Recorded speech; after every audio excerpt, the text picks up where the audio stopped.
चलिए स्टार्ट करते हैं। कक्षा 10 मैथ प्रश्नावली 1.1 एनसीईआरटी पर आधारित सन 2026 और 27 सिलेबस पर आधारित है।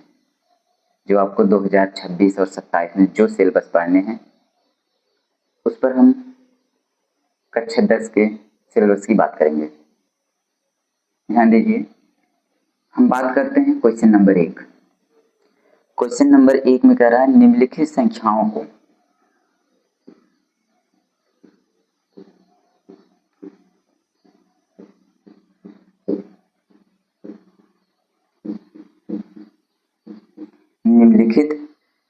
को अभाज्य गुणनखंडों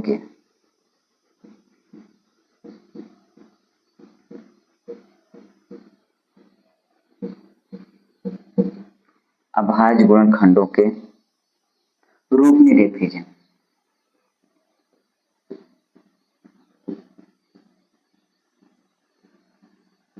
व्यक्त कीजिए।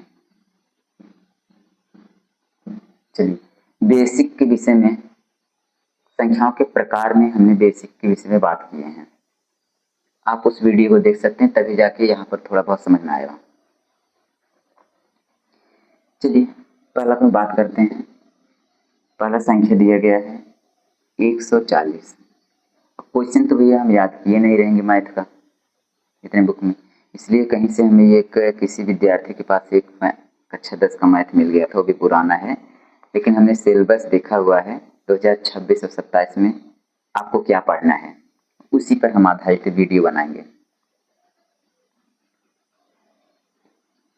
निम्नलिखित संख्याओं को अभाज्य गुणनखंड, अभाज्य गुणनखंड जानते हैं क्या होता है? अभाज्य संख्याएं, जैसे उनका अगर अभ्यास संख्या की बात करें, जैसे मान लीजिए अभाज्य संख्या हम जिनके 1 मान लीजिए, 2 मान लीजिए, 3 मान लीजिए, 5 मान लीजिए, इस प्रकार 7 मान लीजिए, इस प्रकार संख्याएं अभाज्य संख्या कहलाती हैं। कहने का मतलब जिनके केवल 2 गुणनखंड होते हैं, जिनके केवल 2 गुणनखंड हों।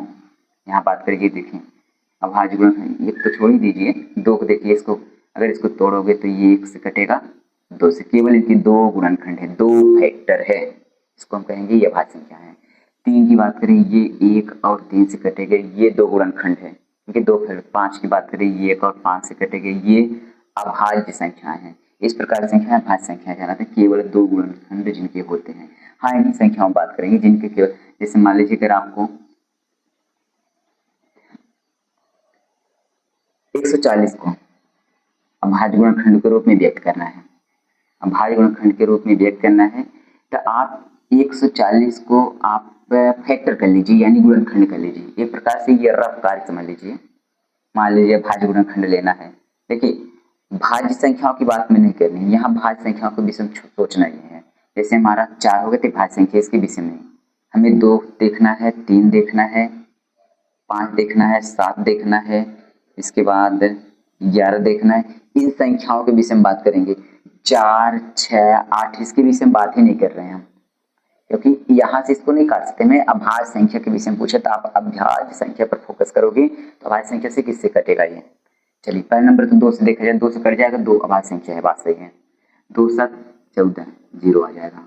फिर 2 से कटेगा, 2 3 6, उधार गया, 10 बनेगा, 2 5 10।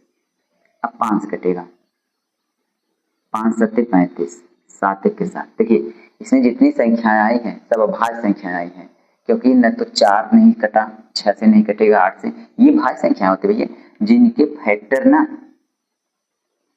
2 से अधिक होते हैं, जिनके गुणनखंड 2 से अधिक होते हैं, वो भाज्य संख्या कहलाती हैं। जैसे 4 को देखा जाए, 1 2 से कटेगा, 4 से कटेगा। अब बताइए इनके फैक्टर जो हैं, 1 2 3 फैक्टर, यानी 2 से अधिक ही नहीं, 2 से अधिक फैक्टर यानी गुणनखंड होते हैं, वो भाज्य संख्या होती हैं। हमने पीछे वाली क्लास में एक वीडियो बनाया हुआ है। चलिए 140 को कह सकते हैं 2 गुणे 5 गुणे 7, क्योंकि इनका फैक्टर जब किया गया तो ये आया। अभाज्य गुणनखंडों के रूप में व्यक्त करना था।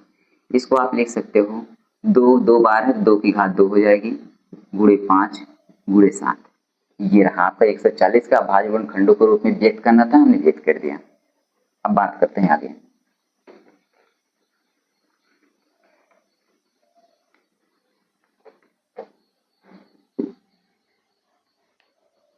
एक 156, इसको भी रफ कार्य के तौर पर हम यहाँ देख लेते हैं। 156 अभाज्य संख्या के रूप में गुणनखंड करना है तो पहले 2 से कैंसिल करिए। 2 से 14, एक उठा 2 और 16, फिर 2 से कैंसिल होगा, 2 3 6, 2 9 18, 3 से करिए अभाज्य गुणनखंड, 3 1 के 3, 3 3 का 9, इसके बाद 13।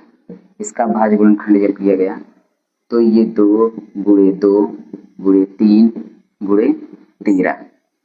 अब इसको आप लिख सकते हो 2 की घात 2 गुणे 3 गुणे 13, ये अभाज्य संख्या के रूप में व्यक्त हुआ।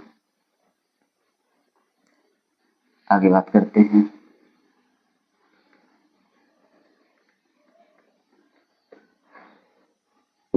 नंबर 30 में स्पष्ट नहीं दिख रहा है। 38 25, आगे आपका 38 25, 3825, इसको भाज्य गुणनखंड के रूप में व्यक्त करना है। यहाँ आप का देखते हैं 38 25 से, तो यानी कि 38 25 को पहले कैंसिल करिए। 38 25 जब कैंसिल करने जाएंगे, ये हमारा 3 से कटेगा, 3 के 3, 3 दूनी 6, 2 बचेगा, 3 7 21, 3 5 15, फिर 3 से काटिए, 3 4 12, 3 दूनी 6, 3 5 15, इस प्रकार ये हमारा आगे 3 से तो नहीं कटेगा, 5 से कटेगा। 5 8 40, 2 बचेगा, 5 25 25, फिर 5 से, 5 1 5, 5 3 बचेगा, 5 7 35, यानी कि 17 से 17 1 17, सारी अभाज्य संख्याएं आ रही है। एक भी भाज्य संख्या नहीं है, क्योंकि ये क्वेश्चन में ही बोला गया है अभाज्य संख्याओं के गुणनखंड के रूप में व्यक्त करना है। सारी अभाज्य संख्या आएंगी। हम कह सकते हैं 3 गुणे 3 गुणे 5 गुणे 5 गुणे 17, ये आएगा। इसको आपको लिखने की आवश्यकता नहीं है कहीं, और एक रफ कार्य समझ लीजिए, एग्जाम में भी आपको लिखने की आवश्यकता नहीं है।